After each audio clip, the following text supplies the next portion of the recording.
communication is. As you know, communication deals with the simple process. It can be simple, but as we shall see, it can also be extremely complex. But it deals at a very simple level with the sending and receiving of verbal and non-verbal messages. Now, when we say verbal, of course, we are dealing with the things that we write, the things that we talk about. But non-verbal, as I said in the introduction, deals with all the vast array of body language through which we communicate the host of messages. Now, it is also a vastly semiotic process because semiosis deals with how signs becomes carriers of meaning. Very rarely do we just have signs. Every sign has got to be invested with a certain kind of meaning. Are these meanings universal? No, they are not. There are certain meanings that are peculiarly understood by certain groups of people. And yet, that same symbol, that same sign is understood differently by others. For instance, we are approaching Valentine's season, aren't we? And it's even red.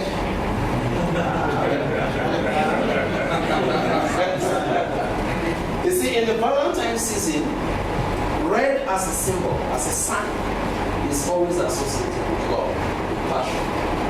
But the same red, in the context of traffic, could mean stop. In the context of the same traffic, if it is put as a V sign on the panel, it would mean danger. So it is a very vast communication. It's a very vast semiotic process because once we get out of our social space, we get to release all kinds of messages. Some of these messages are intended, but some of these messages could also be unintended.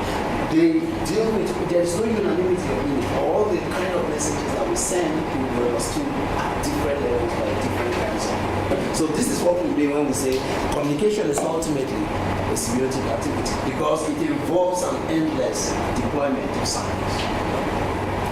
Now, at the level of message, though, some important elements of communication would include: is this message clear? When you communicate to your colleagues in the office, it's not enough, in other words, to say, well, I've sent a message. It must pass or it must possess certain levels, certain principles for it to be considered message well received. So is it clear? Is it easy to understand? Now, those who are in convention, the more traditional departments of communication, corporate communication, PR, this may seem clear, but those who are in more technical departments, there's a tendency to use a special kind of vocabulary in communicating the message.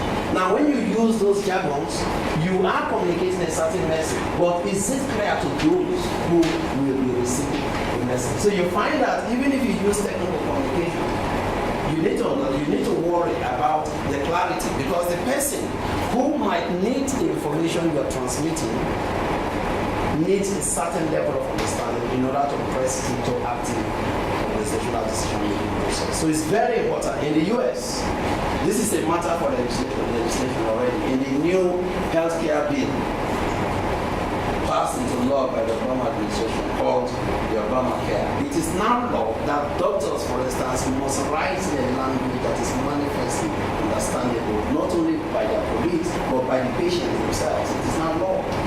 So you can see this is a very serious matter.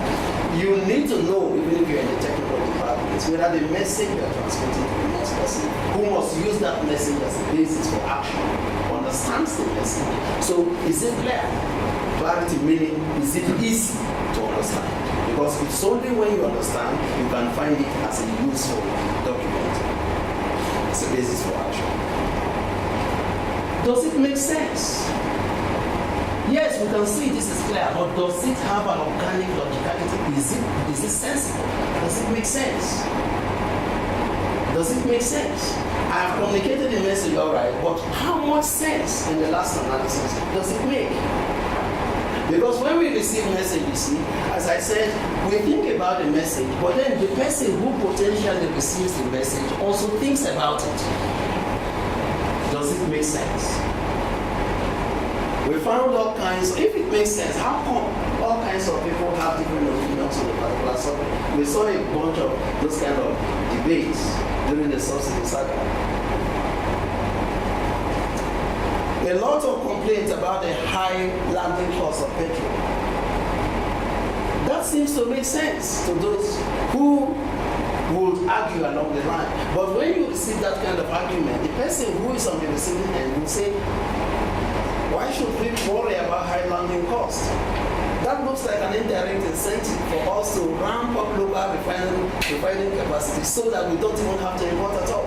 So you see, logicality of a message is something that is constantly contested, constantly negotiated. So both the sender and the receiver are locked in some kind of logical battle for the meaning that is assigned by the person who is communicating the message. So we must worry anytime we are communicating a certain message, whether it is easily understandable, whether it is logical in fact, whether it is reasonable, does it make sense? Not only to me, because as we shall see, once we get involved in the communication process, we get entangled with others. So we can no longer be thinking about ourselves. We must also worry about whether this makes sense to the other party who will receive the message. How organized and sequential is the message? What is the level of orderliness and systematicity of this message? Is this something that makes sense to us? Is this something that is sequentially arranged such that if I were to revisit it, it seems to be orderly presented? Now, this is something that you might take for granted, but it doesn't come naturally. It is a skill that must be learned. You can imagine if my head were around here and my legs, you would wonder, I could be a human being, but then you wonder how come I'm arranged in this fashion. The same thing with writing or any kind of communication at all. We must ask ourselves, are we making sure this thing is clear? Are we making sure this thing is logical? And you can see that there's a thread. There's a certain thread. There's a certain connection between logicality and clarity and sequentiality. They all go at once. If something is not sequential, it's unlikely that it will be clear. And if it is not clear, its logicality will be undermined. But communication is not only about the transmission of message alone. It is also in its fullest sense, as I said before, a social process. We sometimes forget this, which is why sometimes we tend to use bombast a lot. We use all kinds of high sound vocabulary, all kinds of vocabulary, specialized kind of language, and we believe that yes, this is the only way we can indicate that we are communicating. But you see, once you get involved in communication, the question you must ask is there a common platform of understanding between me, who is originating the message and sending it out, and the person who is potentially going to receive the message? It is that common platform of understanding that makes communication an irrevocably social encounter, social process. I don't know how many of you are familiar with a certain House of Reps member who, when he talks, rather than make sense to his colleagues, he apparently provides comic relief to the rest of them. And when in moments of tension, the speaker deliberately calls him and says, yes, you have something to say, and then he launches into a bombast. Now, when he does this, not only does it not make sense to himself, he does not make sense to anyone. Okay? He may impress himself.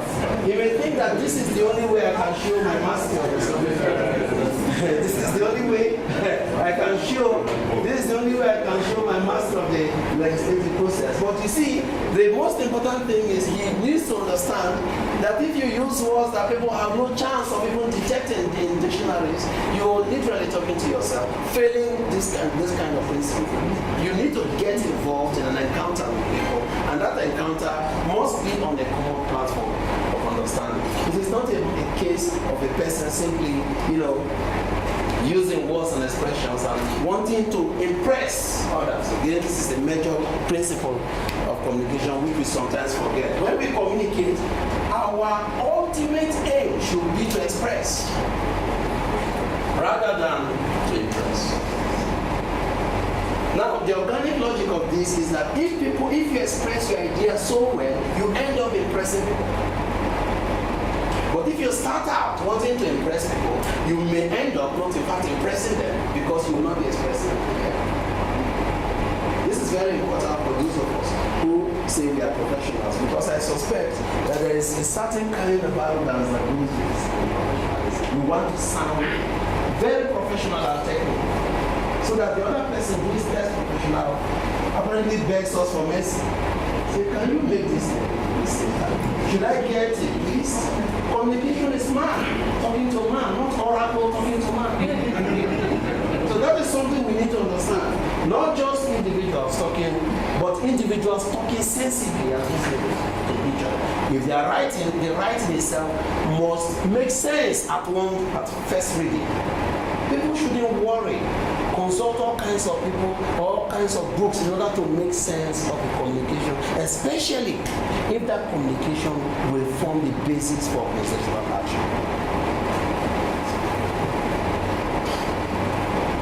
When we communicate with others, we enter, as I said, into a deliberate relationship with them. This is very important. And so we need to ask, is this relationship something that is mutually beneficial to us?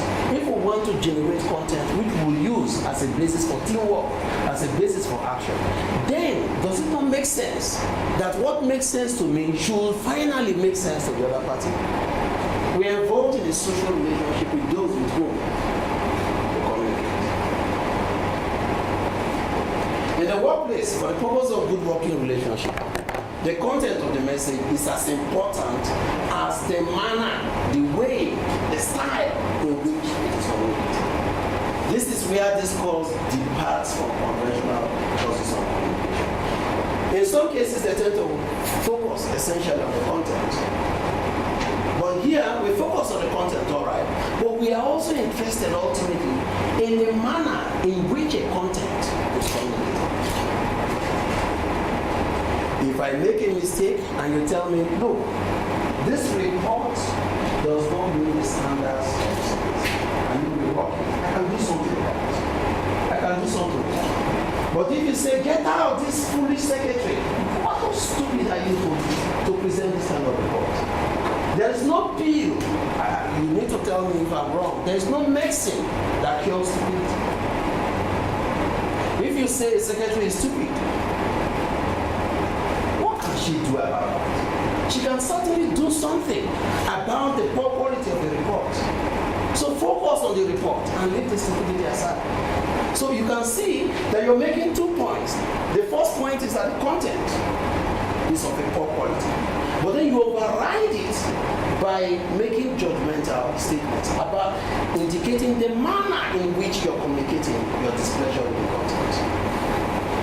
So sometimes the content may be fine, but the manner in which we communicate it can destroy teamwork.